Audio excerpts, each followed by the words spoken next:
in search of soil.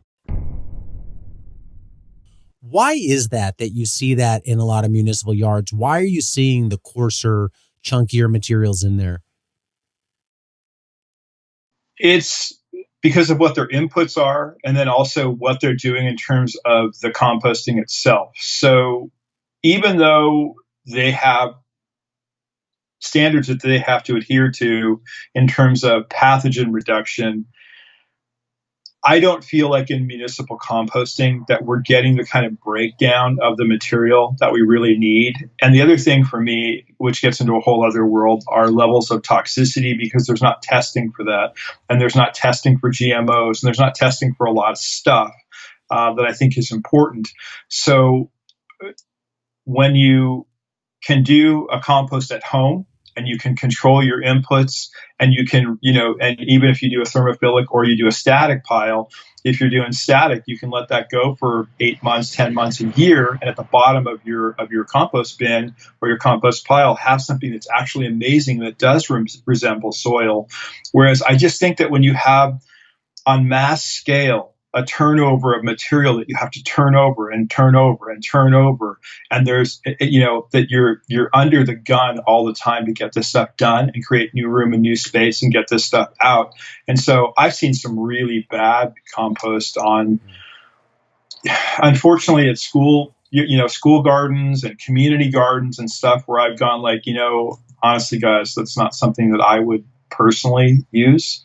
I would prefer you guys compost yourself, and then learn to vermicompost, do some other composting.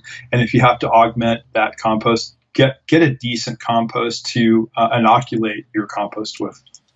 Yeah, I'm just thinking about the green waste that ends up at the yard by us where they make that compost. And a lot of those inputs are woodier type materials, tree prunings. And if you think about the process of breaking those down, even if you grind them up fine, you need fungi, which means time.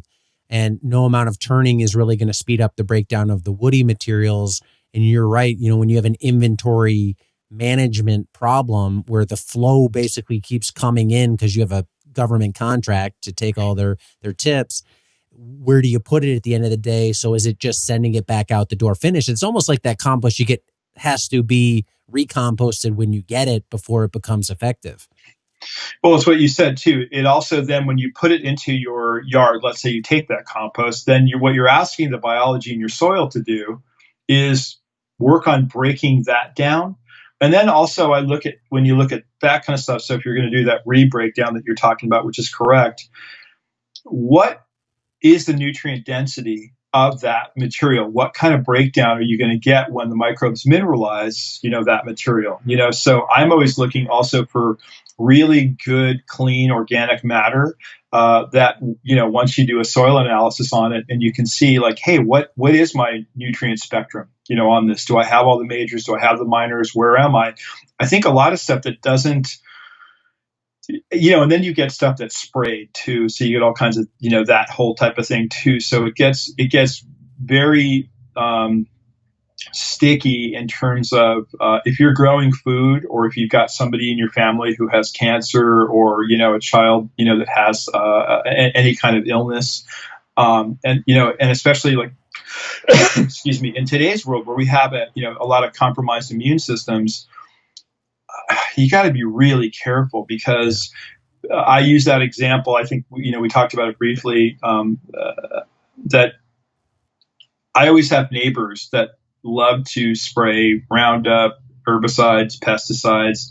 And what they do, unfortunately, is when their stuff, kicks the bucket, they clean it up, sweep it up, and it all goes into the green bin.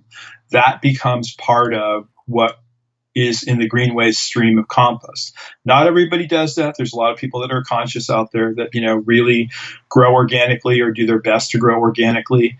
But there's a lot of people that just take all that stuff and throw it in there. And if you're not composting correctly, you're not giving it enough time.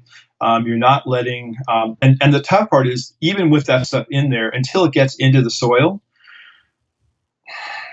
and you have the ability for the microbes to break stuff down and then flush that into the aquifer, you still have that toxin, that toxicity, that residue. And for me, that's a scary thing.